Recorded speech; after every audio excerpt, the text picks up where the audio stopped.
ഇത് ശത്രു പുറകിൽ നിന്ന് പറയുക, പിടിക്കും പിടിക്കും പിടിക്കും, കൊള്ള പങ്കിടും എന്ന് പറഞ്ഞ മിശ്രന് പുറപ്പെട്ടു വന്നപ്പോഴത്തേക്ക് അവിടുത്തെ നന്മകളുമായിട്ട് പുറപ്പെട്ടു വരുന്നത്.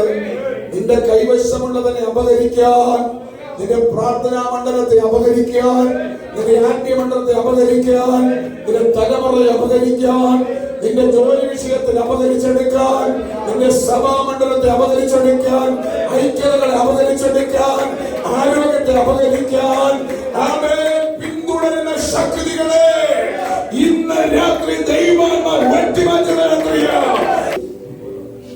ഇപ്പോഴും വിശ്വാസി പറഞ്ഞത് ഞാൻ പിടിക്കും, കൊള്ളവങ്ങളുടെ ആശകൾ പൂർത്തീകരിക്കും, ഞാൻ വാളൂരും നിഗ്രഹിക്കും എന്ന് ശത്രു പറയുക. പക്ഷെ നീ പേടിക്കണ്ട, നിനക്ക് വേണ്ടി ദൈവം ഇറങ്ങി. നമ്മൾ അറിയേണ്ട പ്രിയപ്പെട്ടവര്, നമ്മളറിയാതെ നമുക്ക് വേണ്ടി ഒരു പ്രൊട്ടക്ഷൻ ഉണ്ട് ദൈവത്തോട്. എത്ര പേര് വിശ്വസിക്കുന്നുണ്ട്? 21 വർഷം ലാബാന്റെ വീട്ടിൽ കഴിഞ്ഞുകൂടിയ യാക്കോബ് അവിടെ വിട്ട് പുറപ്പെട്ടു പോന്നപ്പോൾ 3-ാം ദിവസം ലാബാൻ അറിവ് കിട്ടി യാക്കോബ് പുറപ്പെട്ടെന്ന്. അറിഞ്ഞുകൊണ്ട് യാക്കോബ്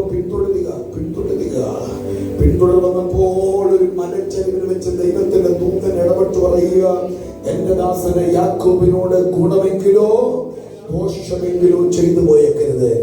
ഈ സംഭാഷണം ശരിക്കും യാക്കോബ് അറിഞ്ഞിട്ടില്ല. മലഞ്ചരിവിൽ ദൈവത്തിന്റെ ദൂതൻ ലാബാനെ തടഞ്ഞതും ഇവർ തമ്മിൽ സംഭാഷിക്കുന്നത് യാക്കോബ് അറിഞ്ഞിട്ടില്ല. നീ അറിയാതെ തന്നെ നിനക്ക് വേണ്ടി ദൈവം യുദ്ധം ചെയ്യുകയാണ്. നീ അറിയാതെ നിന്റെ കുടുംബത്തിന് വേണ്ടി ദൈവം യുദ്ധം ചെയ്യുക.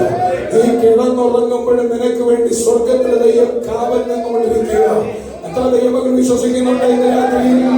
നിനക്ക് വേണ്ടി ഇറങ്ങിയ ദൈവം യുദ്ധം ചെയ്യുമെന്ന് വിശ്വസിക്കുന്ന ദൈവങ്ങൾ 2025 പരാജയപ്പെടുത്താൻ, അപഹരിക്കൽ, പ്രാണനെ പോലെ തകർത്ത് കളയുവാൻ, നാം അവിശേഷമാക്കാൻ കുപ്പക്കുന്നാത്മനെ ബാധിക്കുന്ന ശക്തികളെ നീ അറിയാതെ